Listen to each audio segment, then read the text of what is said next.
1, 2, 3. Best I could do. I'm nobody. Who are you? Are you nobody too? Then there's a pair of us. Don't tell. They'd banish us, you know. How dreary to be somebody. How public, like a frog. To tell your name the livelong day to an admiring bog. Emily Dickinson is still to this day one of the most prolific American poets, and she lived a very interesting life, one that was very unconventional, and she lived most of her life in isolation. Many who knew her said that she would barely even leave her bedroom, and she just really enjoyed the joys of home life. She wrote over 1,800 poems over the course of her life, only 10 of which were published. And of those 10, they were greatly modified by publishers, editors who wanted to fit her poetry to fit their standards or to make it more approachable to the public. So I think that did prevent her from publishing more or getting her work out there or living a more public life. I feel like she's someone to learn from, especially now in this sort of post-pandemic era that we're living in, where we've had to learn how to sequester ourselves and to live in isolation. And who's to say whether that's ever going to go away? And the way that she uses the word nobody, she celebrates the notion of being nobody, which I think is very revolutionary, because in our society, we're conditioned to need to be somebody. And for so many years, throughout my whole life, I felt like I've always needed to be somebody, to make a name for myself, to prove myself to other people, and to make my parents and family proud of me, and living my life according to other people and what they would think. I think people-pleasing is a pandemic in itself. I think people-pleasing is one of the biggest issues that we have today. And we're always constantly seeking approval from other people, which prevents us from being our most authentic selves. And so what Emily Dickinson is saying here in this poem is that she doesn't need to be somebody.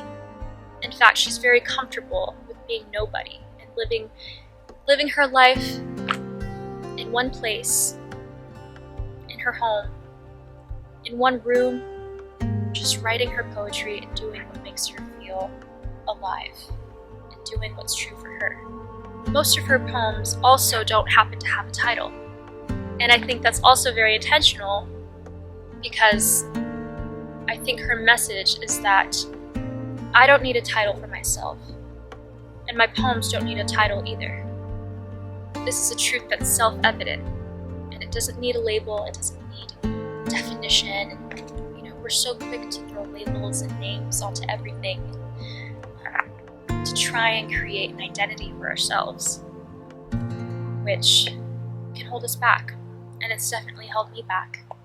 For the past 2 years, it's been a struggle for me because I've felt like nobody for a long time, and in the opposite way that Emily Dickinson meant it, because I'm not where I thought I'd be.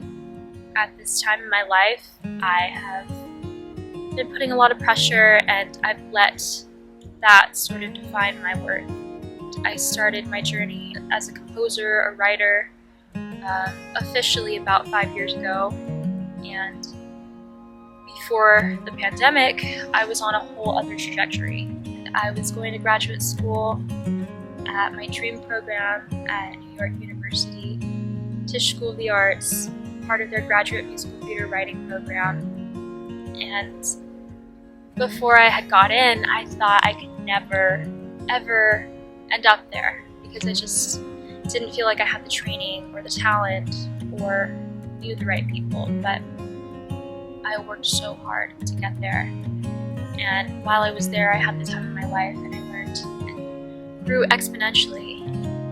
At the onset of COVID, I had to come back and uproot my life in New York and come back and move in with my family, and sort of, it felt like I was moving backwards. And I know that a lot of other people experienced the same thing at that time. And I don't feel sorry for myself, but I believe this is a common struggle that a lot of people are trying to navigate.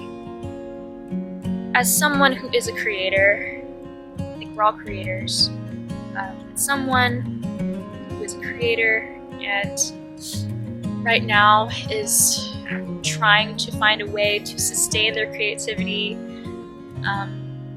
while thinking about real life things, it's difficult, and it's hard not to put your emphasis on external things.